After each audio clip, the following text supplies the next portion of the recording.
now request for Dhamma talk ขออาราธนาธรรมครับปามาจาโลกาติปติสหัมปติคาตัญจาลิยานดิวารังายาชาตาสันติตัสสะทาปาราจาคาจติกาเดเสตุดามาอนุกาปิมังปัจจา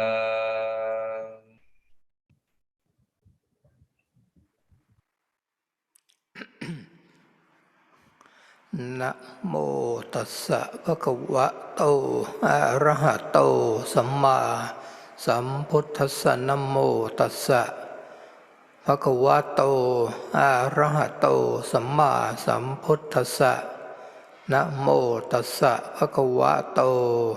อะระหะโตสัมมาสัมพุทธัสสะ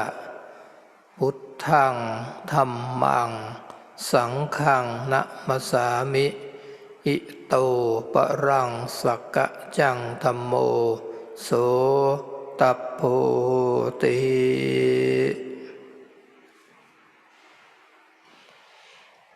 ขอนอบน้อมแด่พระผู้มีพระภาคเจ้าพระองค์นั้นเป็นผู้ไกลจากกิเลสตรัสรู้ชอบได้โดยพระองค์เอง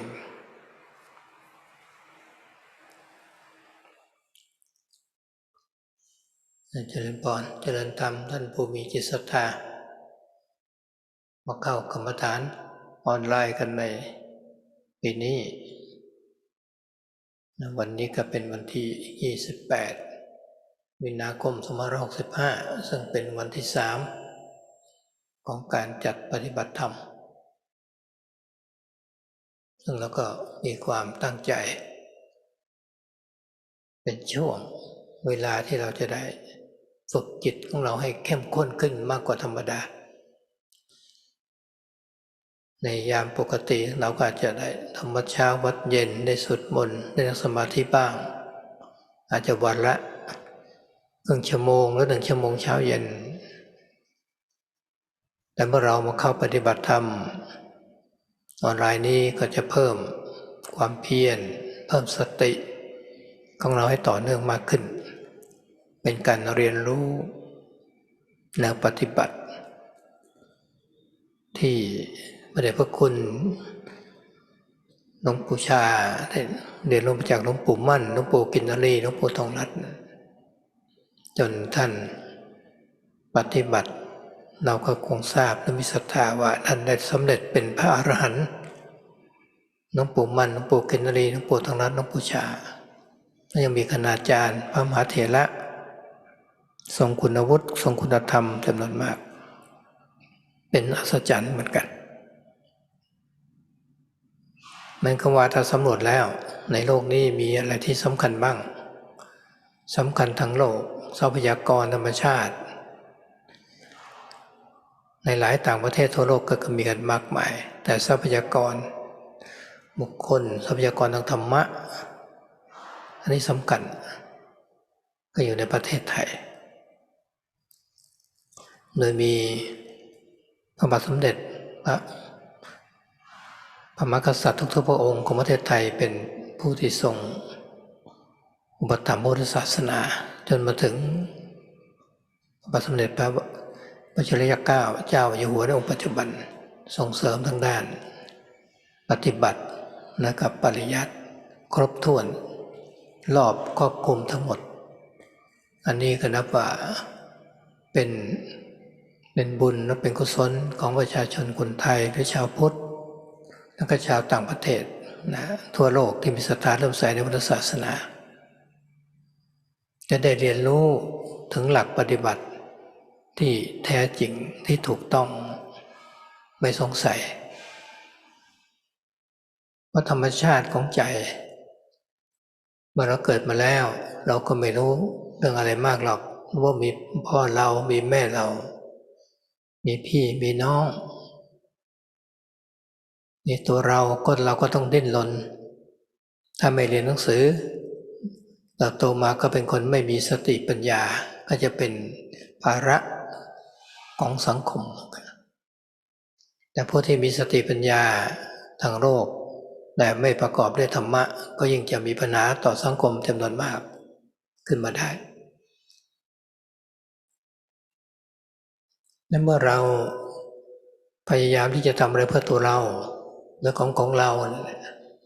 อาจจะมีบางคนก็ประสบความสำเร็จสูงสุดบางคนก็อาจจะไม่มีอย่างนั้นก็เกิดความน้อยเนื้อต่ำใจคนที่ประสบความสำเร็จทางด้านการเรียนการทำการงานก็มีความภูมิใจแต่อย่าลืมว่าสิ่งที่ตามมาด้วยก็คือตัวอุปทานและตัวเราของเรา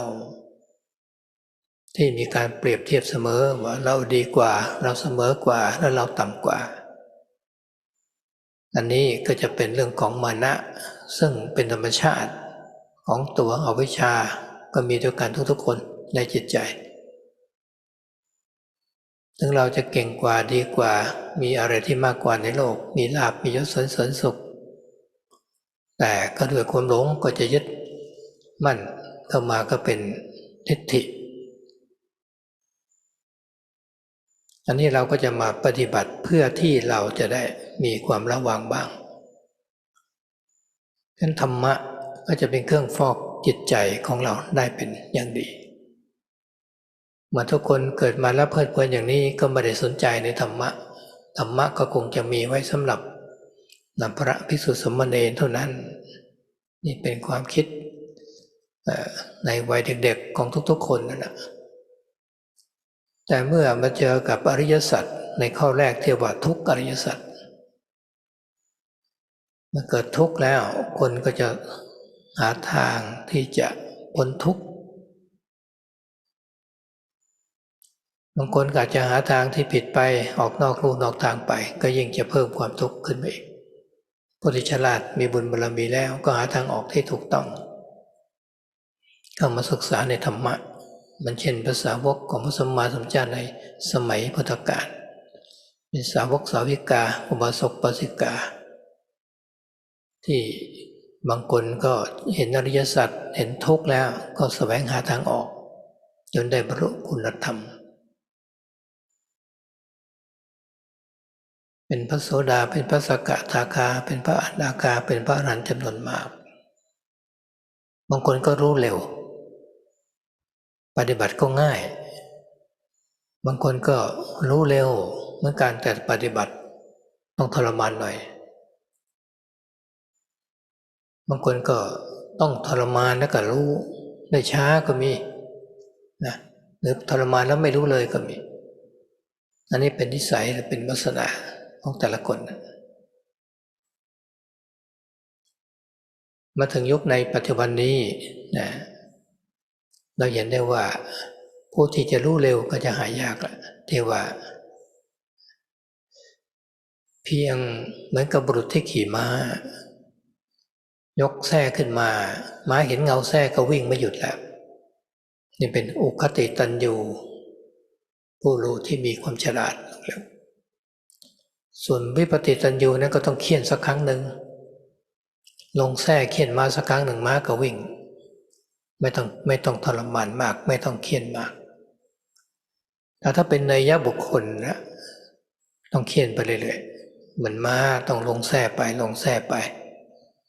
หยุดเคี่ยนแส้เมื่อไหร่ก็หยุดวิ่งมานั่นหรือวิ่งช้าลงจิตของคนสมัยนี้เป็นอย่างนั้นฉะนั้นเราก็จะต้องมีสติสอนจิตกำราบจิตของเราให้มากๆเพราะว่าความขี้เกียจมันก็จะเข้ามาแล้วนั่งสมาธิความศรัทธาจะตกลงไปแต่ถ้าคนปฏิบัติแล้วได้ผลแก่ความสงบใจอันนี้ไม่ต้องบอก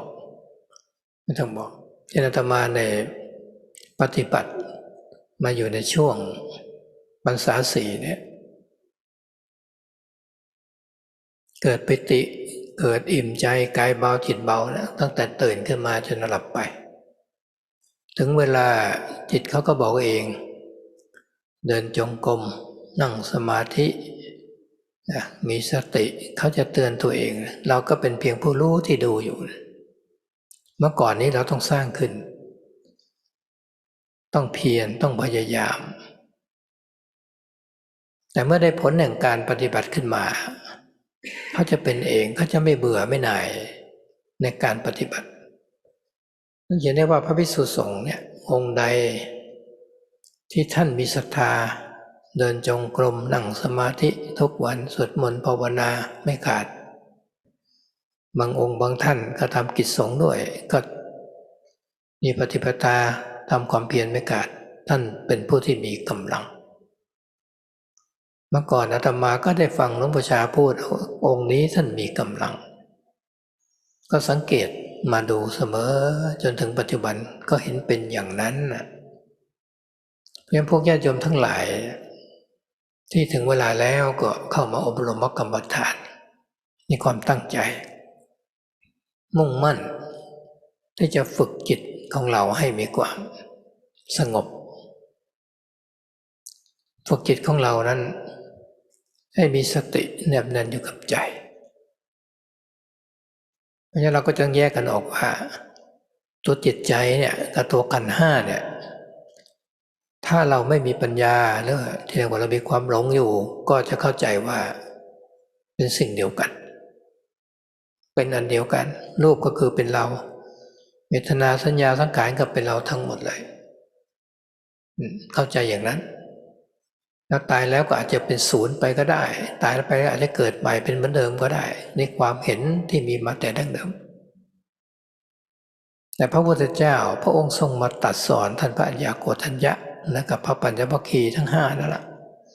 ว่าตัวรูปเวทนาสัญญาสังขารวิญญาณเนี่ย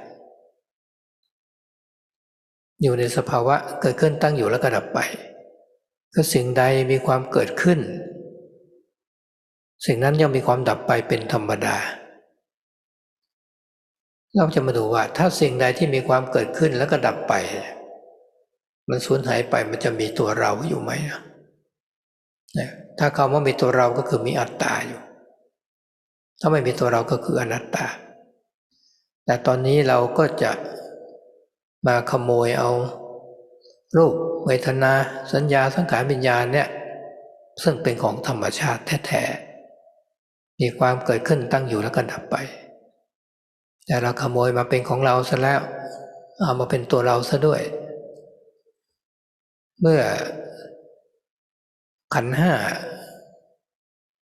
รูปเวทนาสัญญาสังขารวิญญาณเขาดับไปเปลี่ยนแปลงไปเขาไม่ได้ทุกข์เลยรูปเขาก็ไม่ได้ทุกข์นะเขารวมกันเกิดขึ้นมาเขาเจริญเติบโตขึ้นมาก็อาศัยเซลล์2 เซลล์ของพ่อแม่ขยายไปเรื่อยๆทวีคูณด้วยความรวดเร็วกว่ามาเป็นอวัยวะน้อยใหญ่แต่ตัวจิตใจนี่แหละมันก็มายึดเอามาเป็นเรานี่ขโมยธรรมชาติมันก็มีผลแบบพอบรรดาเซลล์หรือร่างกายถ้าเราสมมติก็เรียกว่าอวัยวะน้อยใหญ่มันก็ประกอบไปด้วยเซลล์ทั้งนั้นถ้ามันเสื่อมไปเพราะต้องมีการชดเชยการสร้างขึ้นมาใหม่ธรรมชาติเขาก็เอื้อมหน่วยได้ระดับหนึ่งเซลล์ก็มีอายุของเซลล์เขาเมื่อเขาเสื่อมไปร่างกายเป็นธรรมชาติเขาก็ผลิตขึ้นมาใหม่โดยที่จิตเราไม่ได้ไปบอกเขาเลยนะว่าตอนนี้อวัยวะส่วนนั้นส่วนนี้มันสึกหรอแล้วนะเซลล์ไปผลิตเซลล์มาใหม่ในอวัยวะส่วนต่างๆก็ไม่ใช่อย่างนั้นธรรมชาติตอนเขาเกิดขึ้นมาเขาก็ทำของเขาเองไปตอนที่เขาจะผลิตการซ่อมเซลล์เขาก็ทำของเขาเองด้วยแต่มันก็ทำไปมากๆเขาแล้วนะสภาวะมันก็เสื่อมถอยลงมาก็เรียกว่าความแก่ความเจ็บโรคภัยแค่เจ็บก็เกิดขึ้นหรืออวัยวะมันหมดสภาพเซลล์ทั้งหลายมันเสื่อมไปจนหมดซ่อมไม่ได้แล้วจะเป็นรถลาเป็นอะไรก็ตามถ้าไม่มีอะไรที่จะซ่อมมันก็วิ่งไม่ได้ทิ้งเอาไว้ก็ผุพังร่างกายนี้ก็เหมือนกันเมื่อมันซ่อมไม่ได้มันหมดความสามารถของคุณหมอของคุณพยาบาลทั้งหลายก็ ต้องพังทลายลงไปเป็นอย่างนั้นแต่จิตนี่แหละตัวจิตใจนี่มันยึดซะแล้วอยากจะอยู่ในร่างกายนี้ตลอดไปไม่อยากไปไหนก็มีคำถามจากสามเณรที่อินเดียว่าเขาไม่เห็นคนแก่แล้วล่ะคนเจ็บคนตายเขาไม่อยากเป็นอย่างนั้นเลยนะเขาอยากจะมีความสวยสดงดงามในร่างกายแข็งแรงอย่างนี้ตลอดไปก็เลยถามน้องเนรว่าแล้วอย่างนั้นเราเป็นเด็กๆเราเดินไม่ได้นะเราจะชอบไหมเขาก็บอกไม่ชอบเดินไม่ได้วิ่งไม่ได้ช่วยเหลือตัวเองไม่ได้ก็เป็นทุกข์แต่เมื่อเจริญเติบโตขึ้นมาแล้วก็อยากจะให้หยุดอยู่กับที่มันก็เป็นไปไม่ได้เพราะอันนี้มันเป็นสังขารสิ่งที่ปัจจัยปรุงแต่งขึ้นเรียกว่าสังขารจะไม่มีอะไรที่คงทนถาวรสิ่งที่ไม่มีปัจจัยปรุงแต่งขึ้นเลยก็คือวิสังขารก็คือนิพพานมันจิตดวงนี้แหละถ้ายังมีปัจจัยปรุงแต่งอยู่ไปยึดถือในสิ่งนั้นเราก็จะเวียนว่ายตายเกิดมีขันธ์ห้าบ้างเกิดมนุษย์บ้างเทวดาบ้างอันนี้ก็นับว่าโชคดีมีบุญมากแต่ส่วนใหญ่แล้วเนี่ยดวงจิตไม่มีปัญญาหรอกเกิดขึ้นมาแล้วก็หลงว่าตัวเราของเราเมื่อหลงว่ามีตัวเรามีของเราก็ยึดมั่นถือมั่นก็ทำอะไรเพื่อเราเพื่อพวกของเราเพื่อประเทศของเราแต่ว่าไม่มีศีลธรรมแล้วก็วุ่นวายกับใจของเราขึ้นมา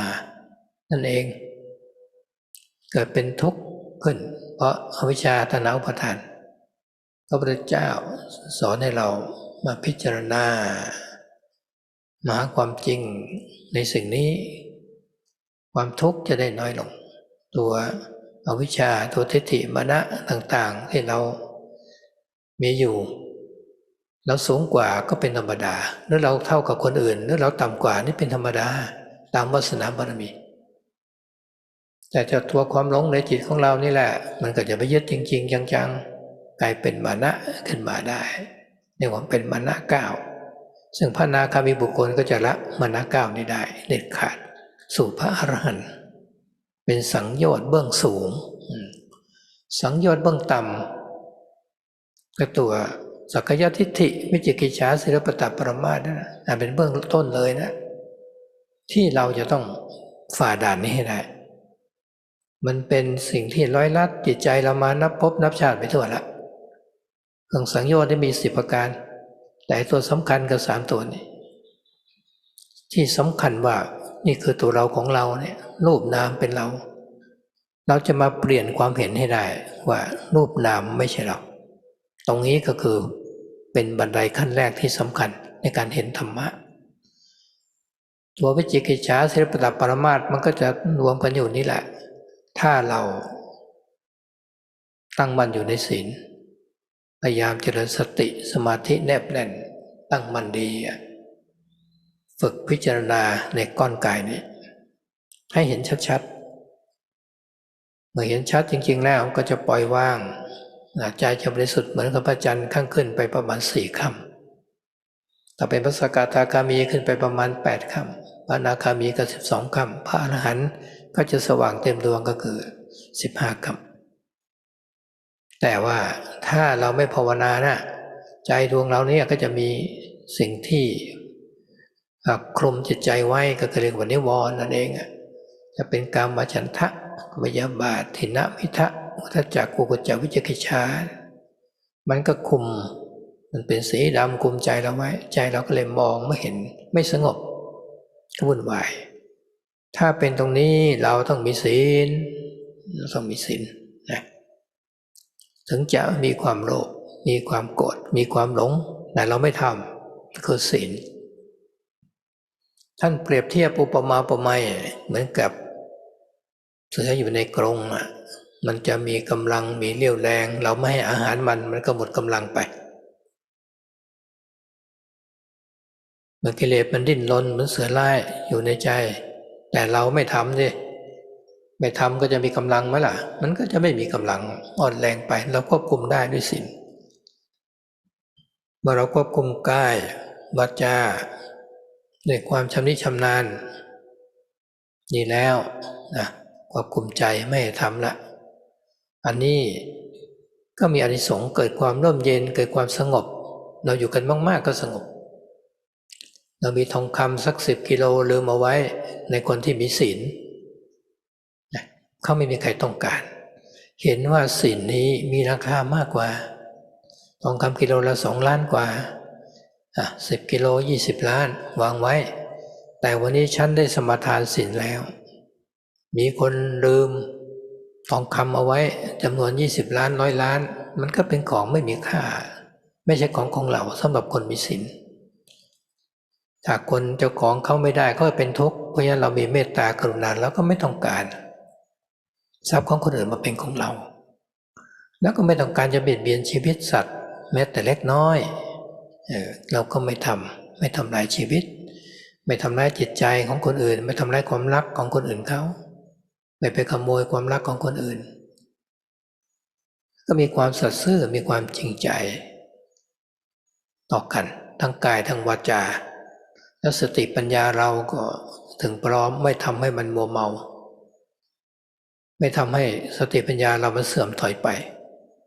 เพราะมันจะเป็นโทษที่เราไม่สามารถฝึก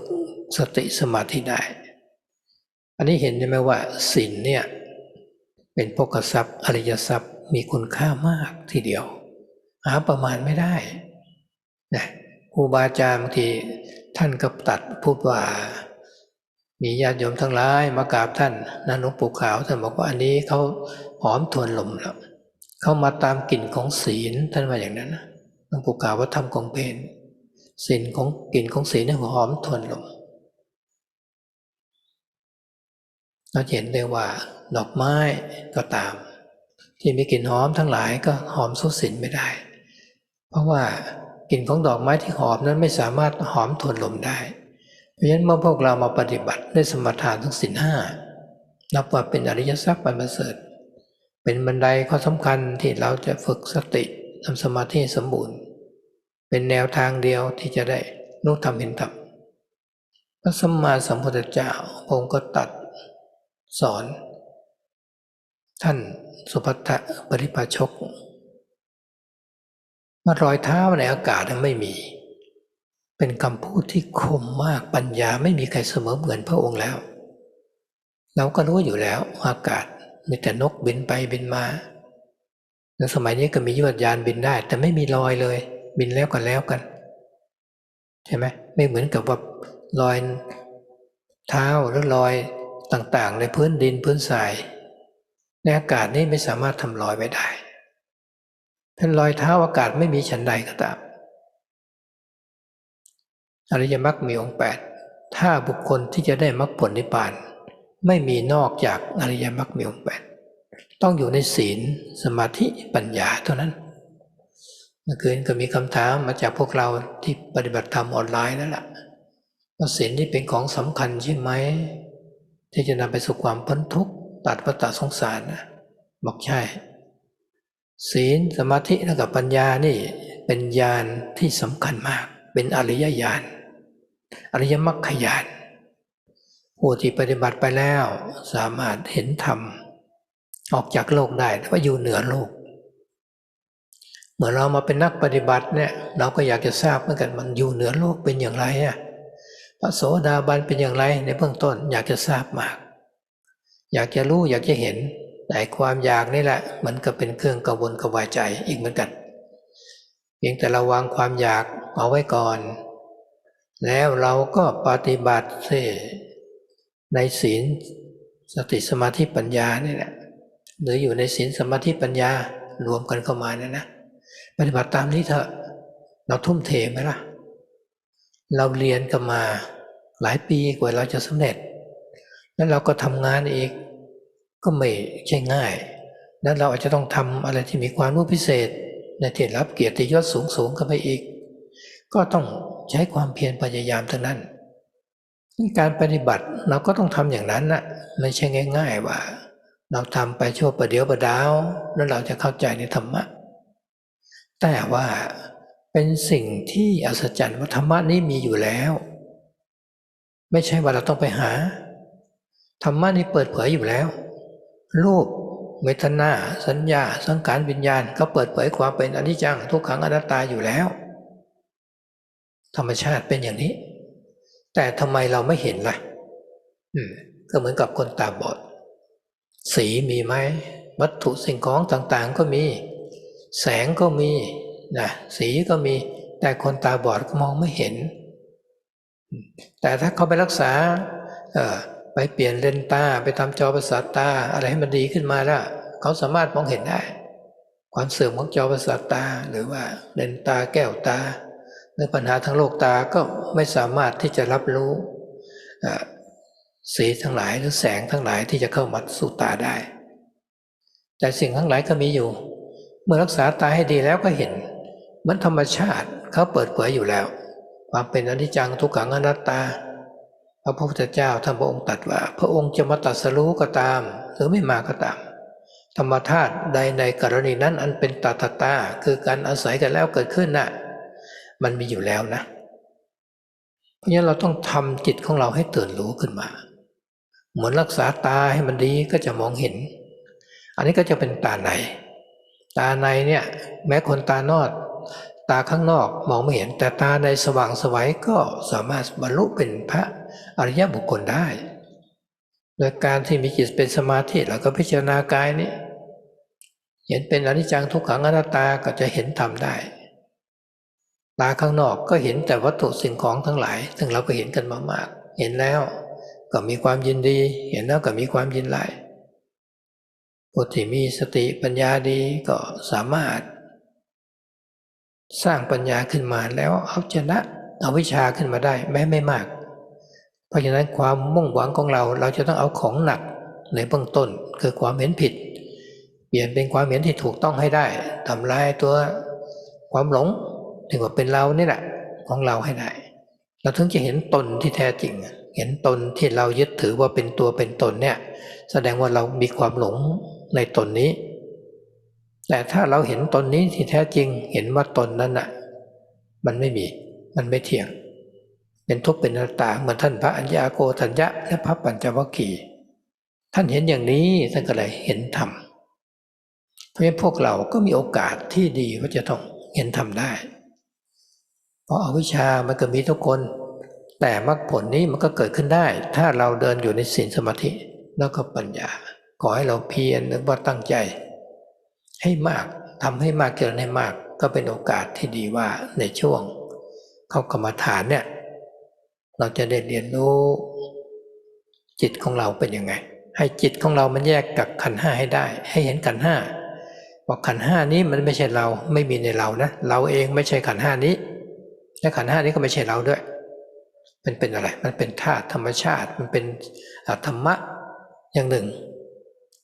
สภาวะเกิดขึ้นตั้งอยู่แล้วก็ดับไปมันจะเป็นของเราไหมเป็นปรากฏการณ์ตามธรรมชาติแต่เราได้ฟังแล้วเราก็คิดพิจารณามันก็ไม่ใช่อย่างนั้นจริงๆนะแต่เมื่อเรารับรู้อารมณ์ในความรู้นี้มันไม่พอสติไม่พอปัญญาไม่เกิดมันก็ไปยึดแล้วมันเร็วมากต้องทำยังไงก็ต้องมาฝึกกันถ้าเราไม่ฝึกจิตมันก็จะยึดมั่นถือมั่นอย่างนี้ไปทุกภพทุกชาตินั่นแหละถ้ายึดมั่นในความดีละความชั่วก็เป็นมนุษย์เทวดาเหมือนพระอรหันตเจ้าพระอริยเจ้าในสมัยพุทธกาลนะท่านอนาถบิณกเศรษฐีพระแม่วิสาขามหาอุบาสิกาและมหาอุบาสกมหาอุบาสิกาจำนวนมากสร้างบารมีมาจากสมัยพระพุทธเจ้าพระองค์ก่อนนู้นมานานมากแล้วจนถึงพระพุทธเจ้าเราเนี่ยท่านก็เกิดระหว่างมนุษย์กับเทวดาคือบารมีของท่านมันถึงละถึงแม้ว่าท่านยังไม่ได้เป็นพระโสดาบันพระสกทาคามีพระอนาคามีพระอรหันต์แต่บารมีธรรมของท่านมีสูงแล้วท่านสร้างมามากท่านก็เกิดระหว่างมนุษย์กับเทวดาหรือพระอรหันตเจ้าในสมัยพุทธกาลหรือในสมัยนี้ก็ตามท่านก็เกิดระหว่างมนุษย์กับเทวดาไม่ได้ตกต่ำไปแต่การเกิดขึ้นมาในชาติสุดท้ายก็ยังมีวิบากกรรมติดตามท่านมาอันนี้เรียกว่าเป็นเศษกรรมวิบากกรรมก็เป็นธรรมดาอันนั้นเป็นของภายนอกแต่ไม่ได้สามารถทำอะไรจิตใจของท่านได้เพราะสังขารนี้เกิดขึ้นมามันก็ต้องเปลี่ยนแปลงไปเซลล์เสื่อมไป พระอรหันตเจ้าพระท่านก็จะต้องแตกสลายเหมือนกันไม่มีใครที่จะอยู่ได้พระสัมมาสัมพุทธเจ้าเป็นเลิศที่สุดบารมีมากที่สุดพระองค์ยังตรัสว่าสังขารนี่มันไม่เที่ยงนะพระองค์ก็ยังต้องดับสังขารนี้ลงไปอนุสาให้มันแตกสลายไปละจิตใจของท่านไม่ติดข้องอะไรพระอรหันตเจ้าพระอัครสาวกเบื้องขวาเบื้องซ้ายมีฤทธิ์มีปัญญาก็ต้องจากโลกนี้ไปเพราะฉะนั้นพวกเราเห็นได้ว่าชีวิตของเราเนี่ยไม่ได้อยู่นานเราก็มีการอยู่พอดีละตามกรรมตามวิบากกรรมเหมือนเราทำการงานเราก็เห็นได้ว่าอายุ60ต้องเปิดเกษียณแต่มีบางอาชีพวิชาก็อาจจะมากกว่านั้นก็ได้เหมือนร่างกายนี้เมื่อเรามาอยู่แล้วก็มีวันที่ร่างกายก็จะเปิดเกษียณกลับไปสู่สภาพเดิมเขาให้เรายืมกองดินกองน้ำกองไฟกองลมมาแล้วก็เกิดจิตมาอยู่ก็มีนามเกิดขึ้นมาทั้งสี่เวทนาสัญญาสังขารวิญญาณแต่ว่าเป็นของที่เขาให้เรายืมมาชั่วคราวเท่านั้นเมื่อร่างกายจะเป็นของยืมชั่วคราวละของข้างนอกล่ะมันจะยืมชั่วคราวไหมทรัพย์สินเงินทองต่างๆเกียรติยศชื่อเสียงมันก็มาจากการที่เรามีตัวเราของเราแต่เราจะทำอย่างไรล่ะยังไงก็ต้องตายเราก็ต้องสร้างความดีเอาไว้ในจิตใจของเราเอาความดีไปความไม่ดีเราไม่เอาละพยายามสร้างไปถึงแม้จะจากไปแล้วคนก็ยังจดจำได้ว่าคนนี้เป็นคนมีศรัทธานะคนนี้มีทานนะมีศีลมีภาวนานะเหมือนเราได้ยินประวัติของพระสาวกพระอัครสาวกพระสิทธิสาวกหรือสาวกเป็นอุบาสกอุบาสิกาจนถึงทุกวันนี้แต่ละองค์แต่ละท่านได้สร้างความดีเอาไว้นั่นเองหรือในยุคปัจจุบันก็ตามเราก็ยังจะเห็นผู้ที่มีความดีที่ได้สร้างเอาไว้ในโลกเป็นที่น่าจดจำเอาไว้มากทีเดียวอย่างประเทศไทยพระบาทสมเด็จพระเจ้าอยู่หัวแต่ละรัชกาลทรงเป็นผู้ที่บำรุงพุทธศาสนามีศรัทธาในบำเพ็ญประโยชน์อย่างมากที่สุดมีทานมีศีลมีภาวนามีศรัทธาปกครองประเทศโดยธรรมะจนว่าประเทศชาติของประเทศไทยเราก็คงอยู่ได้ปัจจุบันนี้ก็เหมาะสมที่สำหรับผู้ที่จะปฏิบัติธรรมและฝึกจิตฝึกใจนั่นเองเพราะฉะนั้นเมื่อพวกเราเห็นว่าธรรมะมีคุณค่ามากมายอย่างนี้แล้วก็ควรแสวงหาธรรมในระยะเวลานี้ก็ให้ตั้งใจกันนะทุกท่านทุกคนนะต่อไปนี้ก็พระสัจจวก็จะได้แปลเป็นภาษาอังกฤษวันนี้ก็เร็วไปสักนิดนึงนะก็คงจะพวกเรามีศรัทธาเริ่มใสกันมาแล้วล่ะธรรมะมันก็ไม่ได้ตั้งไปจะเทศเรื่องอะไรมันก็เลยออกมาเลยแบบนี้นะให้ตั้งใจฟังกัน So Luang Por finished off the talk by saying that he spoke very quickly, but when the Dharma comes out, that's how it comes out. So I'll do my best to give an accurate translation. So homage to the Blessed One, Noble One, the perfectly self-awakened One. And greetings to all of you, and those of you who are developing the Dhamma, those of you who have faith in your hearts to come together for this online retreat this year. And so this is the third day of this time that we have to practice the Dhamma. And so we have this intention in our hearts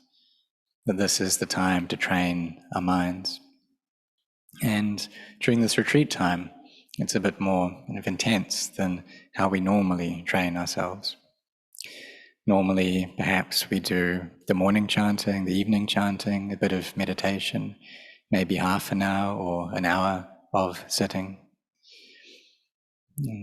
But when we enter into this retreat period, then we increase the efforts that we have, and our mindfulness can become more consistent. So we come to study this path of practice that's come down to us through Venerable Ajahn Chah, and he studied it from Ajahn Mun and Ajahn Tongrat, Ajahn Ginari. And so we have this faith that they had practiced to the point of being arahants, the fully awakened beings. And that was true for Ajahn Mun, Ajahn Tongrat, Ajahn Ginari, and Ajahn Chah. And so there are many of these noble monks who have seen the Dhamma, and it's really amazing that they were able to reach this. So we can ask the question to ourselves, in this world, what is important? You see, people give much importance to the natural resources, and there are a lot of these. But what about resources in terms of people, the resource of the Dhamma? This is something that's truly important. And in this country, in Thailand, there is this. There's also the king who helps to support the Buddhist religion. And this dynasty has lasted until this present king, King Rama X. And he himself practices and studies the scriptures. And all of these, and this is a great boon for the Thai people and for people overseas, those who have faith in Buddhism, because it gives us the opportunity to be able to practice this Dhamma. So with this path of practice that we've been given, it's correct, it's true, and there's no need to doubt it. But it's natural for this mind of ours that when it's born into a body, that it doesn't know what's going on.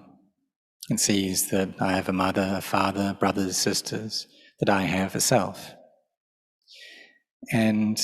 that's just how it is. And then when we are born into the world, we need to make our way through the world. If we don't study, then we won't get that kind of worldly knowledge, and will become a burden on the societies that we live in. And there are also people who do have a lot of worldly wisdom, but they don't have Dhamma. And it's possible for them to give a lot of problems to society. So when we're born with the self, then everything we do is for the sake of me and mine.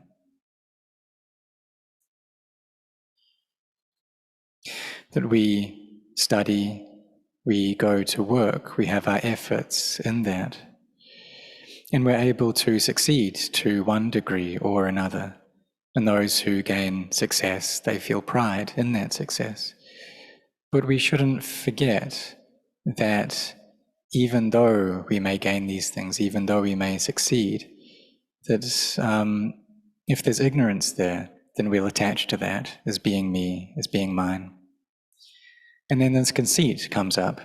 that I am better, I am equal, or I am worse to others. And it's natural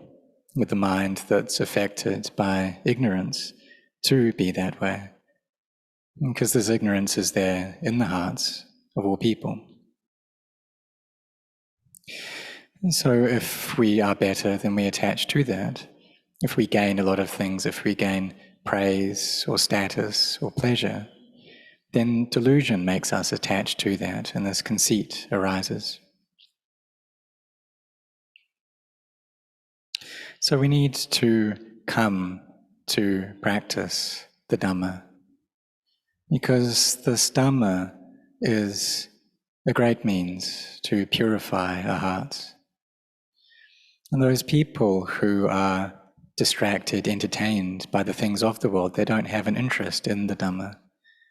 They say that the Dhamma, it's just for monks, it's just for nuns, just that. And they think, or children think like that. It's how all kids think. But it's when we ourselves come across the first noble truth, this truth of dukkha, then we seek a path to find freedom from that suffering. Some people find a path which isn't correct, and that ends up by just increasing the suffering that they have. But those people with intelligence, who have merits, who have barami, they're able to find the right path, they're able to come to study the Dhamma.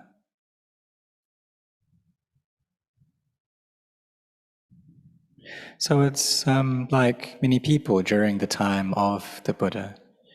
They saw this truth of suffering and they found a path out until they could attain to the Dhamma,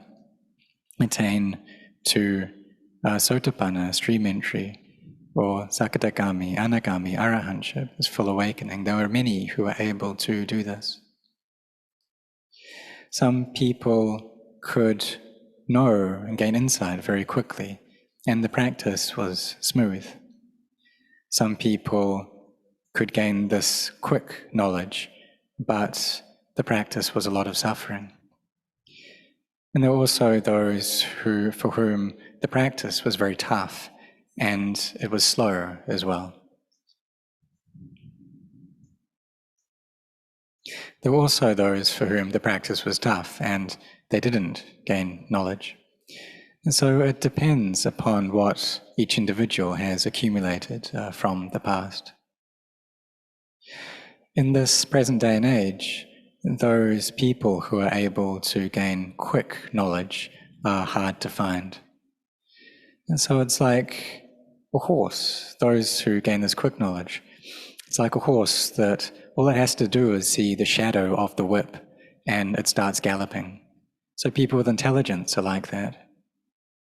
And then there's the second kind of practitioner, those who just need to get whipped once and then they run. And the third kind, they need constantly to be whipped. And as soon as they stop getting whipped, then they stop running or they slow down. So people practicing in this present day are much like this third kind. So we need to have mindfulness there, teaching our minds a lot, reminding ourselves a lot. And because it's very natural for us that when we sit in meditation, that laziness will come up at times, that our faith will decrease. But for those who gain results from their practice, who are able to meet with peace of heart, they don't always need to be telling themselves to practice, reminding themselves. So it's like for myself, during my fourth, myself being Jananan here, during my fourth year as a monk, there was a lot of joy that came up in my heart.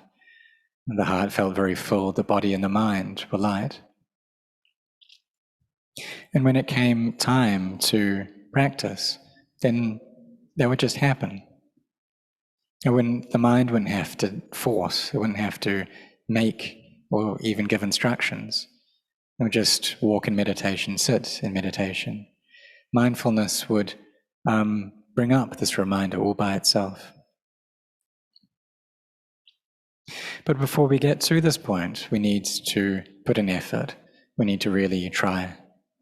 When we experience the results within ourselves, then the practice just goes by itself. It happens automatically. We don't have to force ourselves to practice. So those who have the faith to do a lot of walking meditation, sitting meditation, to turn up to all the chanting, and to do this without letting up, without missing out, that they have a lot of energy. And this is what Ajahn Chah had said, that those who can practice like this, those monks who can practice in this way, they've got great energy to them. And I took notice of that teaching and I observed. And I could see how right from that time that I heard the teaching, right till this present moment, that really is the case. That's how things are. So for all of us, we've come together to participate in this retreat. And we have that sincerity of heart, that focus to do this, to train our minds, to bring them to peace, to bring up mindfulness and make this firmly established in the heart, So what we need to do is separate the mind out from the five khandhas. If we don't have wisdom, if delusion is there, we'll understand that the mind and the khandhas are the same thing. That this body is mine, that feelings, perceptions, mental formations, sense consciousness, these are me. We gain that kind of understanding. But when the Buddha taught Venerable Anya Kondanya and the five ascetics, what he said was that form, feeling, perception, mental formation, sense consciousness, that these are always arising, persisting, and ceasing. That anything that is of the nature to arise is of the nature to cease. So we can observe for ourselves the things that arise and cease, the things that disappear. How can they have a self to them? If we see it as being self, this is atta. If we see it as being non-self, this is anatta. But the thing is that we steal these things. We steal form and feelings and perception, mental formation, sense consciousness, and take possession of them. We steal nature. All of these things that arise, last, and cease, we take them, we steal them as being mine, as being me. But when these five khandhas get old, they get painful, they start dispersing, they start changing, none of them experience any suffering. The body itself doesn't suffer. When the body is born, then it starts off with just two cells. And those cells multiply very quickly and start producing various organs in the body. But this mind comes into it and attaches to it as being me. And so what we're doing is stealing nature. And this has its results as well. Because when the cells in this body start to deteriorate, well, in the beginning, they can build up new cells. All of these have their age. Well, the cells in the body, they have their lifespan. And they start to break apart and they die. And then the body, just through its natural processes, builds up new cells to replace them. And it doesn't need for the mind to instruct it to do that. We don't tell our bodies that right now you're going to produce new cells in this organ and that organ. That's not how it works. But rather nature just produces them, builds them all by itself.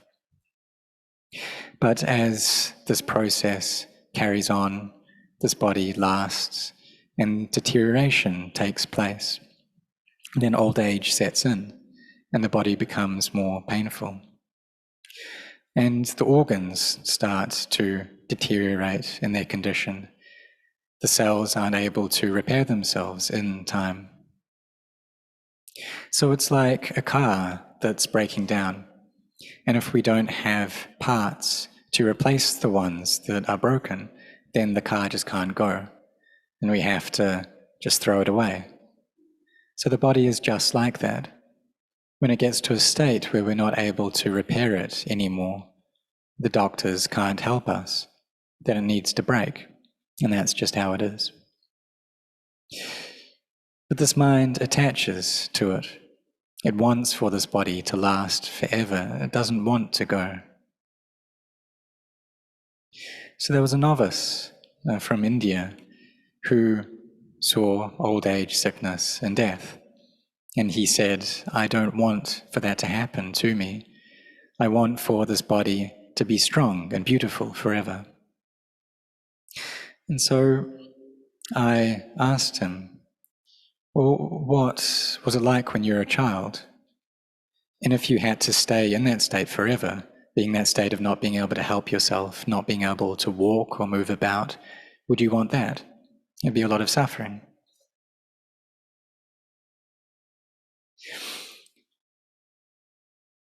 And so this body does need to grow old, but we want to stay forever. But that's just not possible, because this body is a conditioned phenomena. It's a sankhara. Anything that has conditions that produce it, that is a sankhara, and none of these things are able to stay. That which doesn't have anything producing it is visankhara, which is nibbana. So for this mind of ours, if there are conditions that are proliferating in the mind, that are conditioning the mind, then it will attach to all of these things. And in that state, we need to be born and then die, and then born and then die, and this happens over and over again. Sometimes we're born with 5 khandhas. We're born into the state of a human or a deva, a celestial being. And for those who are in these states, they have a lot of merit.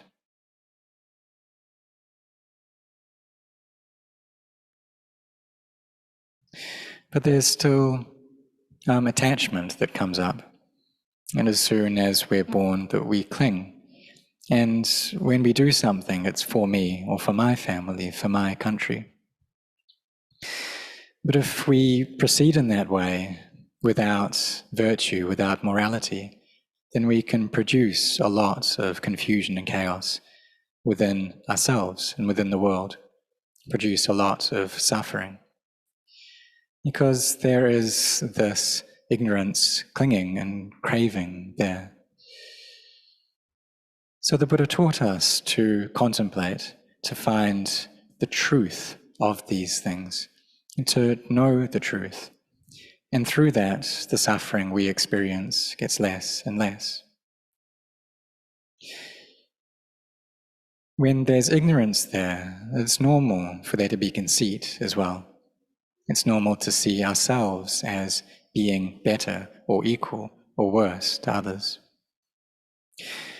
But that delusion fixates on that, and we take that as being the reality. And there are these 9 kinds of conceit that come up. And it's the anagami, the non-returner, who's been able to abandon all of this conceit. And this conceit is one of the higher fetters. The lower fetters are those of this self-identity view, skeptical doubt, attachments to rites and rituals. This is the first gate that we need to pass through. These are the things that have bound tightly around our hearts for countless lifetimes. This giving importance and identity that we have towards physicality and mentality as being me. And this is a view that we need to change so that we can see into not self.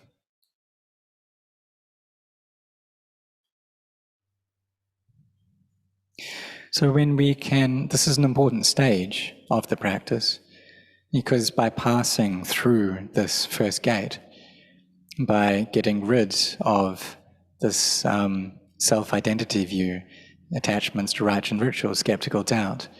then we're able to see the Dhamma. So we need to be well established in virtue. We need to train to contemplate into this body so that we can gain an understanding, a clear understanding of it, and let go. And then the heart can reach purity.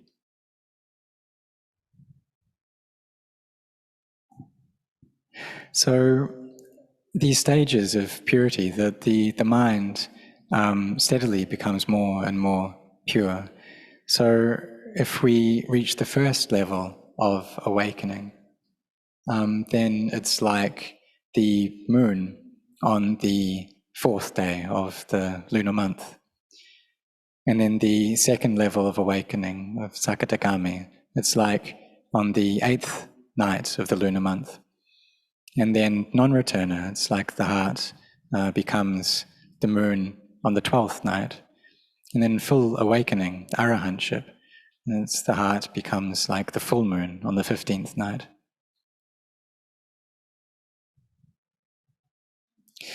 But if we don't reach this, if we don't practice, we don't train,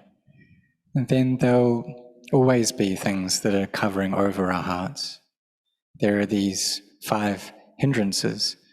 that cover over the mind and make it dark, they make it black. And so we're not able to see, we're not able to gain clarity, we're not able to find peace. And they create a lot of chaos. So this is why sila is so important. Because even though we still have greed, aversion, delusion in the mind, but through the power of virtue, we don't follow those, we don't act upon them. So there's a comparison given to it being like a tiger that is frightening, that's powerful, but it's in a cage. And if we don't feed it, then it will start losing its energy and become weak. So these defilements are the same, even though they may be full of energy, even though they may be very fierce. If we don't follow them, will they still have energy? Well, they won't. They become weaker and weaker. And initially we restrain them through sila, through controlling our acts of body and speech.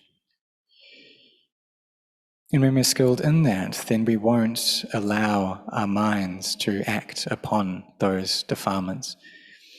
And the benefit of this is coolness and peace in heart. So we feel at ease then. And if we're around people who have sila, then there's great ease. Even if we leave a lot of gold around, these virtuous people won't want that gold because they see that sila has far more value to it. Even if it was $20 million worth of gold, but because these people are keeping the precepts, then they won't see it as having any value whatsoever, because they see that it belongs to someone else. They don't want to take it for themselves. They see that stealing produces suffering, it harms other beings.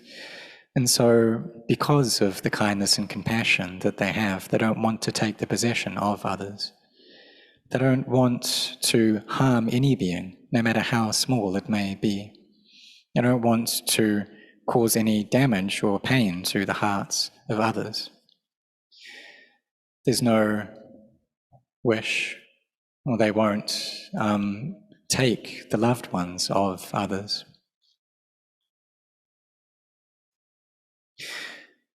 They also see how mindfulness and wisdom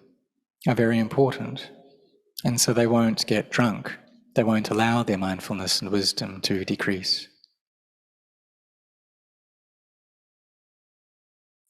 Because they see that if that happens, then this will damage their mindfulness, damage their samadhi.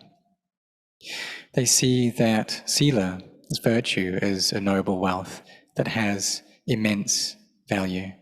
that we can't find the end of its goodness. So there was one great teacher who was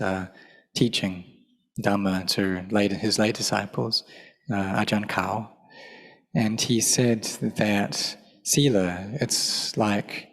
it has this special fragrance to it, and it's much greater than the fragrance of a flower, because the fragrance of a flower, that just follows the breeze. It's not able to go against the wind. But the fragrance of sila, however, can go against the flow of the wind. And it's a noble wealth.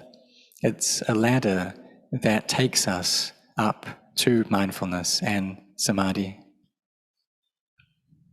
It forms the path that can take us to knowing the Dhamma.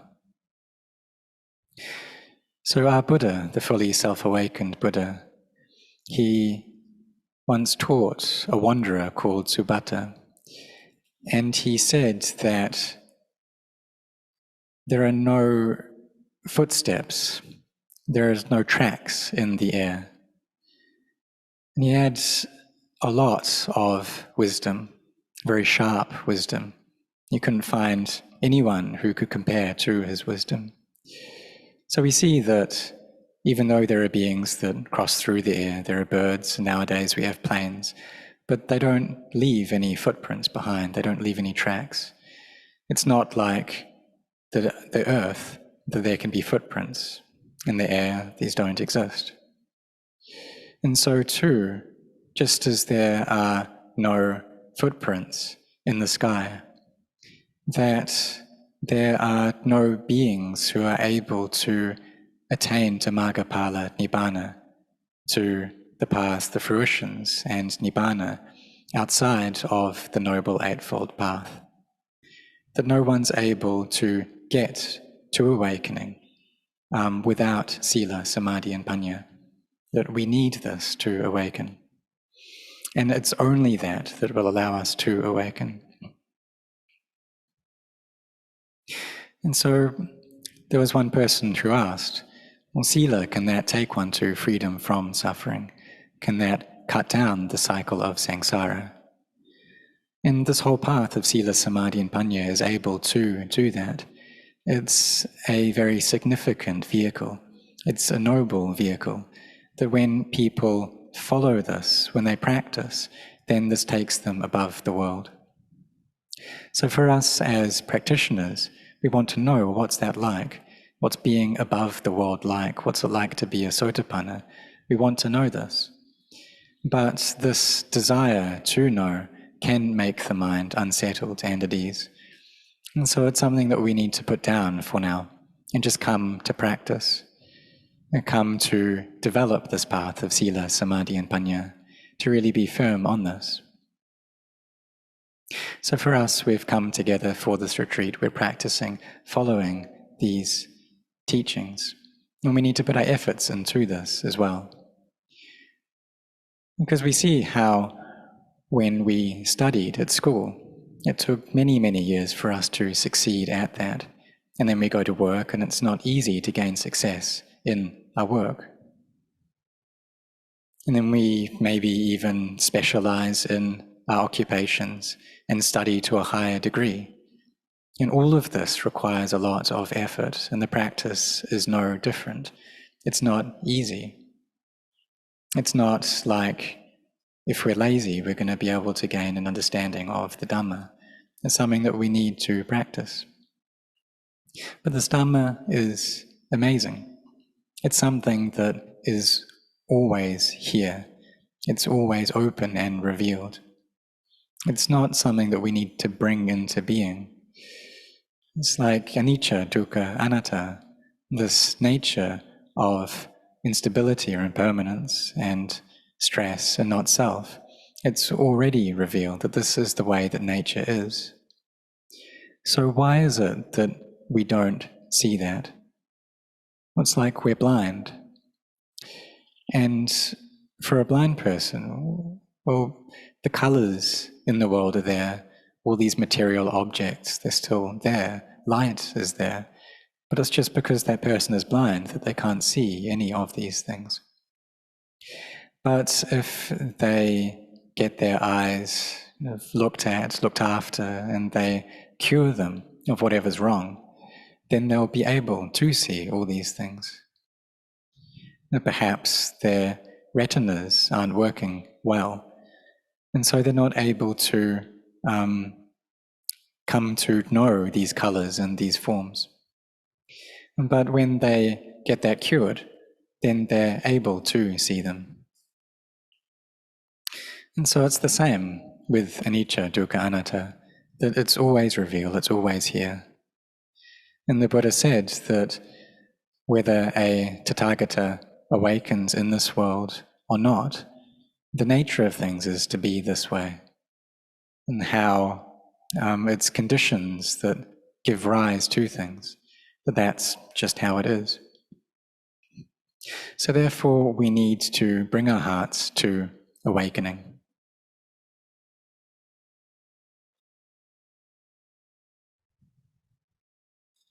And even though we need to open up these inner eyes of ours. Even though our external eyes may not be so good and we don't see external things, but if there's light to our inner eye, then we'll be able to awaken. We'll be able to become an Arya Pugala, a noble being.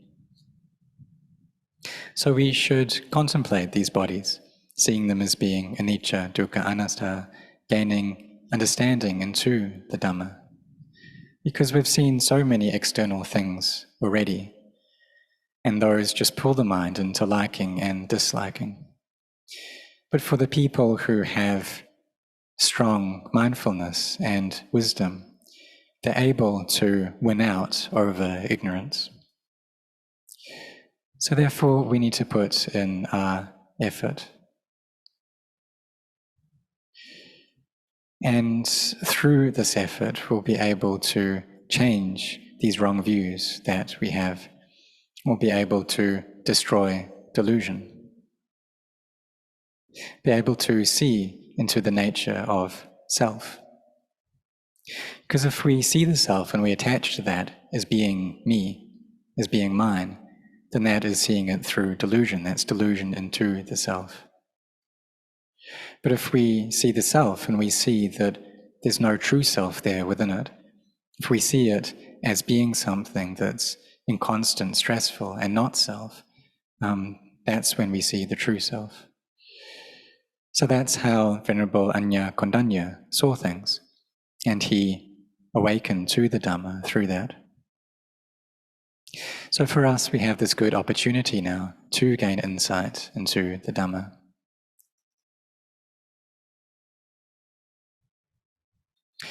And even though there is this ignorance there within our minds, we're still able to train them to the point where we can reach Magga Phala Nibbana. And it just depends on us walking on this path of Sila, Samadhi, and Panya. So may you set your hearts on this, may you develop this a lot, may you do this a lot, because this is such a good opportunity that we have now.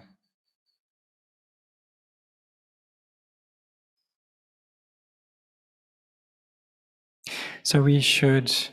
look at these minds, be studying them and asking ourselves, what are they like? And trying to separate the mind out from the five khandhas. See that the five khandhas are not self, that I am not the five khandhas. What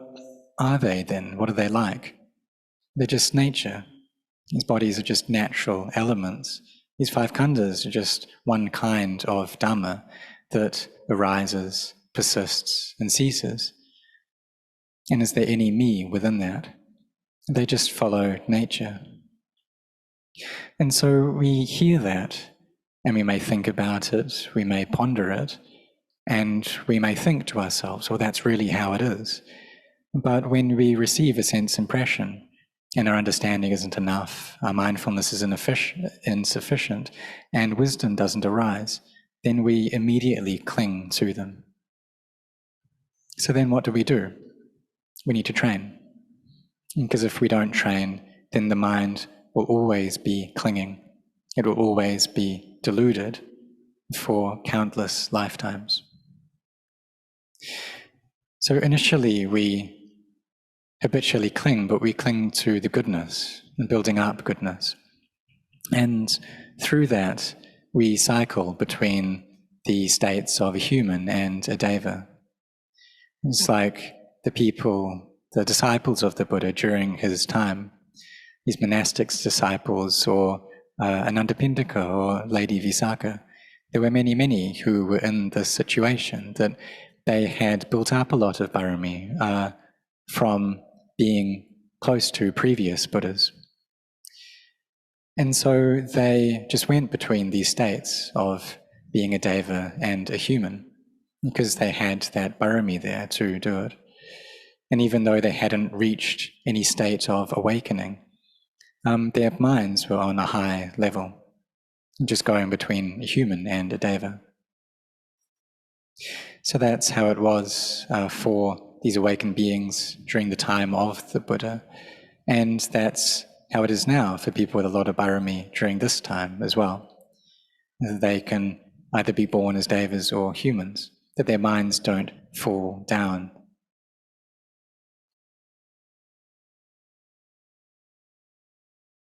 And then when they reach their last existence, there's still the kind of leftovers of the karma that they have produced in the past that they have to receive. And that's just natural, it's normal, but that's just external things that are happening. It doesn't have any effect on their minds. So sankharas, these conditioned phenomena, they all need to decay. And that's true even for the bodies of arahants. They need to break apart. They're not able to stay forever. Even though the Buddha had such great amounts of barami, still his body had to pass away. And so he taught us how these conditioned phenomena are inconstant, unstable.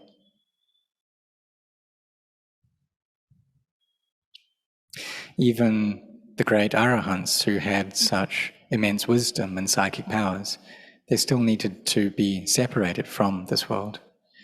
So we see how life doesn't last long.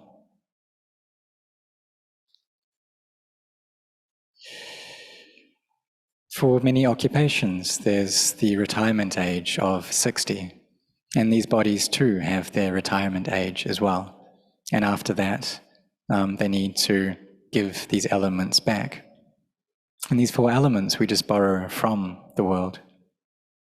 There's this form, and there's the four mental khandhas that come up, that arise, come together. But these are things which we just temporarily borrow. And when we just borrow them temporarily, then they're things that we have to give back. All of the wealth, all of the gain, the praise, the status, the pleasure that we experience, that we cling to this and take this as being me and mine. But are these things really important? Because all of us need to die. And surely it's better to be raising up goodness, to be producing goodness. Anything that isn't good, we're not interested in that.